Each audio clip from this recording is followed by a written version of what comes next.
Just talking of achievements, I mean, post Wolff Olins, right up to your careers to date, without being immodest, what do you think are the major changes in the way that businesses or organisations communicate that you feel that you've helped shape?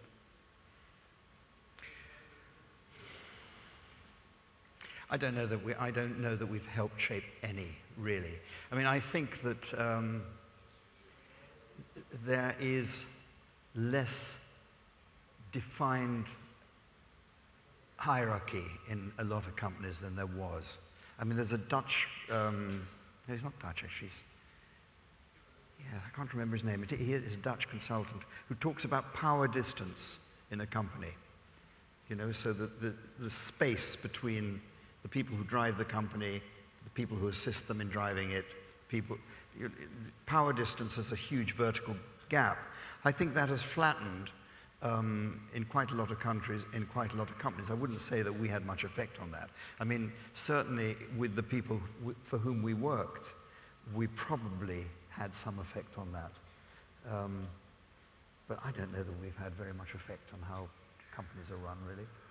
I don't think that's true, actually. I think we have had, yes. I mean, it's very difficult if you're very close to it to know what impact you've made. But I think that in terms of structuring the business, there were a number of things that emerged from our company, like, for example, the branding idea, corporate, monolithic, and endorsed, which was created by our company. Yeah, I suppose. The whole idea of communication, behavior, environment, and product, the whole idea of communicating through that was created in Wolff Olins.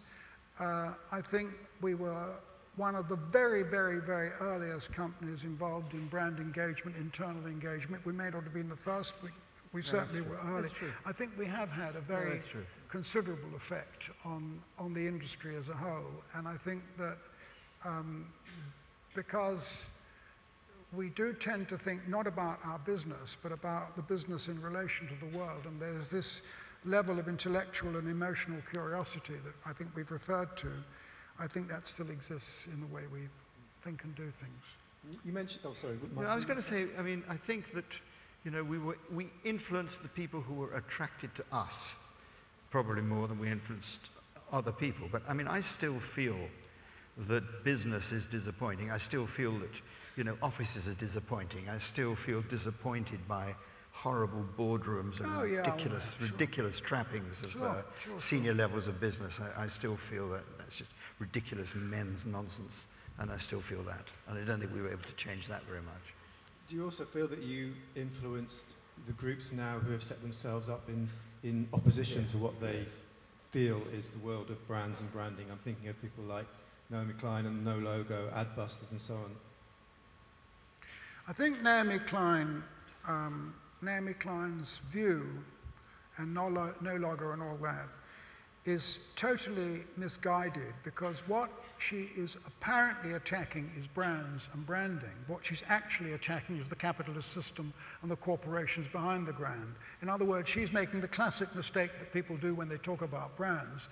She's talking about the visible manifestation of the organization when she actually is attacking the organization itself.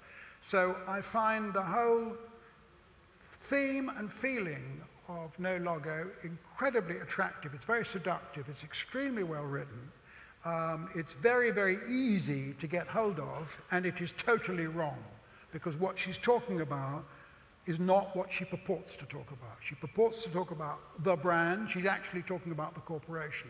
Have we had any impact on that? None whatsoever. At least I don't think we have. Michael? Well, I mean, let's talk about Adbusters for a moment. I mean, I think Adbusters is great because it pokes fun at advertising, most of which is dreadful. I agree with that, absolutely. Yeah. I think Adbusters is quite different. Yeah. I think we need that kind of thing. Yeah. We need people who poke into pretensions and blow them up. If you only have to look at any advertisement, let's say, for the sake of the argument, to name no names, from L'Oreal, to know what rubbish most of this stuff is. Yeah. The invention of these extraordinarily pretentious quasi-names about your skin or whatever it may be, of course it's ludicrous, and of course it's comic, and of course it needs to be, those bubbles need to be pricked, sure, that's great. But that's not Naomi Klein. No. Naomi Klein purports to be more serious than that, and isn't. Just on that issue of corporate language, if you like. I mean, one of my bugbears is the way that some, especially branding consultancies, the larger ones especially, describe their own work. Exactly. It's terrible. And isn't that doing a terrible disservice to the... I mean, if they were confident about their work, they surely wouldn't need to use such highfalutin bullshit language about what's often a very simple graphic device. These organizations are machines devised to produce mediocre rubbish as quickly as possible and charge the maximum they can for them. That is the reason why they wrap it up in quasi-scientific, pseudo-scientific language. Like brand valuation. It is despicable. I can't be any clearer than that. If anybody's here from any of those companies, I'd like to repeat that. Despicable. Well, I don't think many design companies can write, period. So it usually comes out sort of pretentious or complex or you know, pumped up. It's simply pretentious garbage, and what it does, unfortunately, it's inevitable because this business is becoming more and more corporate, becoming more and more corporatized, and because you are dealing with issues that you cannot really select on the basis of quantification, you wrap it up in the most arcane language in order to give the client the impression that what you are doing has been thoroughly researched and there is no doubt that it can be, that it will work. Exactly the same thing applies to this business of brand valuation. That's right.